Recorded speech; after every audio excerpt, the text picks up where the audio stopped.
And I'm back with the lesson. Today we're going to do 1.3, solve basic quadratics. I say this is a basic quadratic because if you look at the title, there is no number in front of x squared.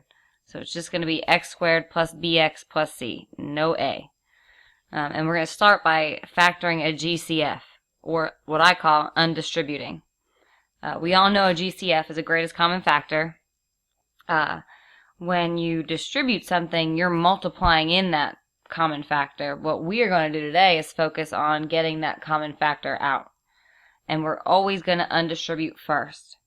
And something to keep in mind, which will make other or more difficult factoring easier, is if there's a negative in the front, we're going to undistribute this also. So you'll see that in the second example. So I'm going to do 2 for you before we move to the next type of factoring. So with this, let me scroll. In 2x minus 4, it's not quadratic, I know, but it's a good basic example for undistributing. I see that the 2x and the 4 both have a common factor of 2. Specifically, it's their greatest common factor, even though it's kind of small, so the GCF here is 2.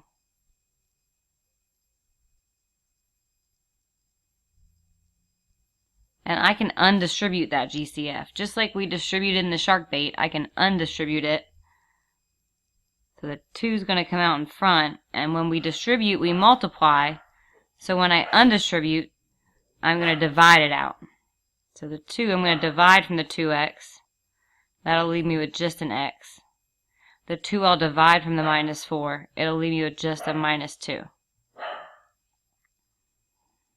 Now we actually have a quadratic in the second example, negative 6x squared plus 21x.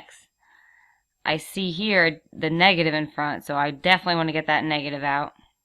Okay, I definitely want to undistribute that negative. I also see a GCF of 3, so I know I can divide 6 by 3, and I can divide 21 by 3. Besides the number, I also see that x squared and x, I can divide an x from. So from both of these terms, and if you need to show this, you can, I'm going to divide out a negative 3x.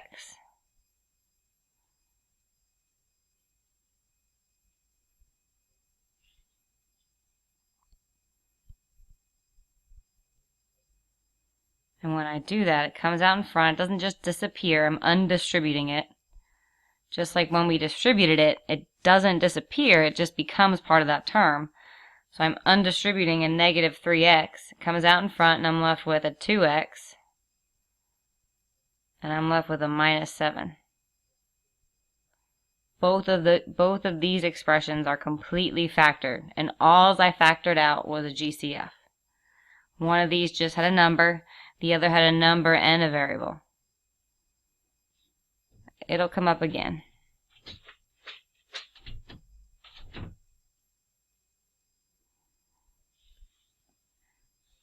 So maybe more importantly than undistributing a GCF is actually factoring a trinomial, or unfoiling.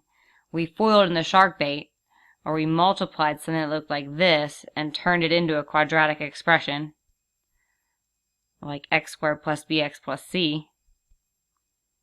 We're going to be undoing that when we factor. And something you should have noticed when you foiled is that every time you combine the like terms, so the second terms you'd combine,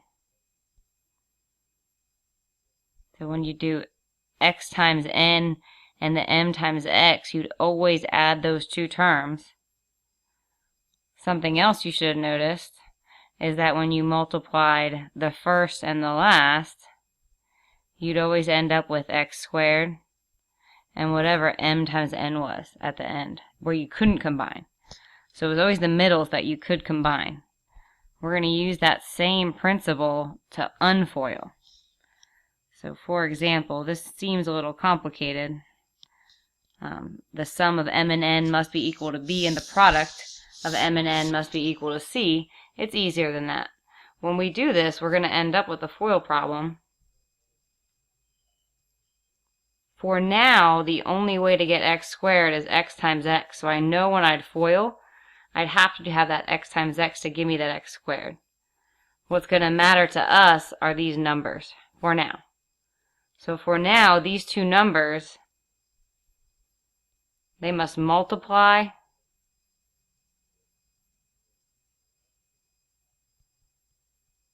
to C.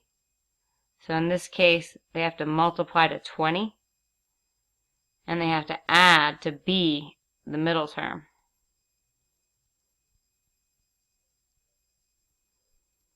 So here they need to multiply to 20, positive 20, and we have to add to negative 9. So I think to myself, if I have to multiply to a positive, because 20 is positive, and add to a negative, both of these, I call them winners. I'll call them winners when I come back tomorrow. I call these winners because they're the ones that work. They're going to multiply to positive 20 and add to negative 9. But I see they both have to be negative to multiply to a positive and add to a negative. I know they're going to be, and you probably know already also, negative 4 times negative 5. Yes, that's 20. And negative 4 plus negative 5. Yes, that's negative 9. So I know these are my winners. So in my factors, when I factor, what I must have FOILed was x minus 4, x minus 5. Let's try another one.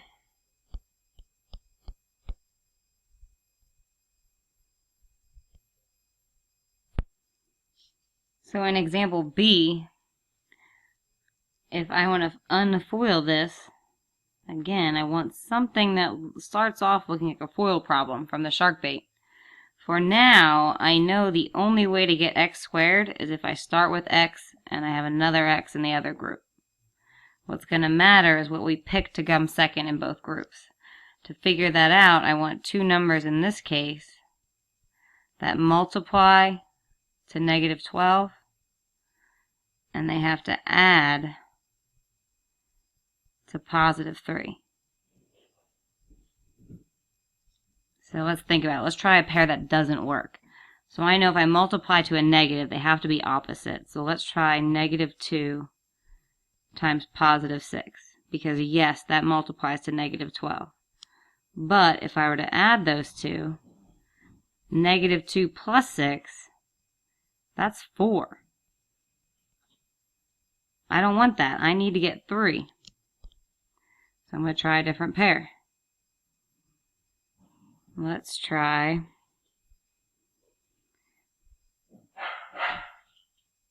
negative 4 and positive 3. Yes, they multiply to negative 12. But, again, negative 4 plus 3, that equals negative 1. Doesn't work.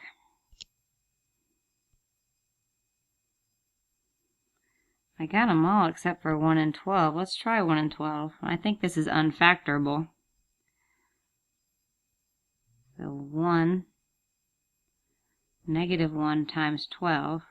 Yes, that's negative 12. But obviously negative 1 plus 12 is 11. Doesn't work. So I apologize. This is from your textbook. We call this kind of expression unfactorable.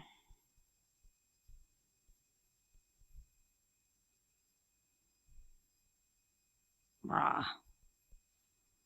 But it's okay. I'll do one more. Oops.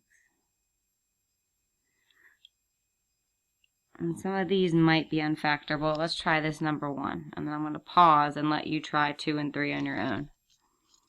So in this one, I'm unfoiling. I'm turning a trinomial back into two binomials. I know x times x is the only way to get x squared. So now I just have to decide the two numbers that multiply to negative 18 and add to negative 3. And I'm pretty sure I know what they are. Because they multiply to a negative, I know they have to be opposite. So one has to be negative, one has to be positive. I'm going to try negative 6 times positive 3. Yes, that multiplies to negative 18. And let's check if it adds. Negative 6 plus 3. Woo! Yes, that adds to negative 3. So those are my winners.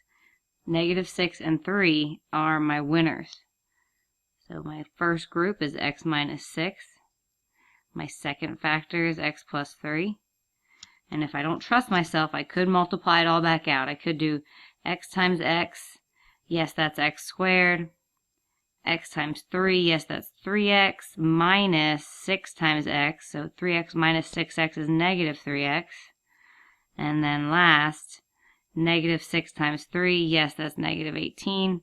I'm confident that my factored answer is x minus 6 times x plus 3. Take a second and try numbers 2 and 3. They may be unfactorable.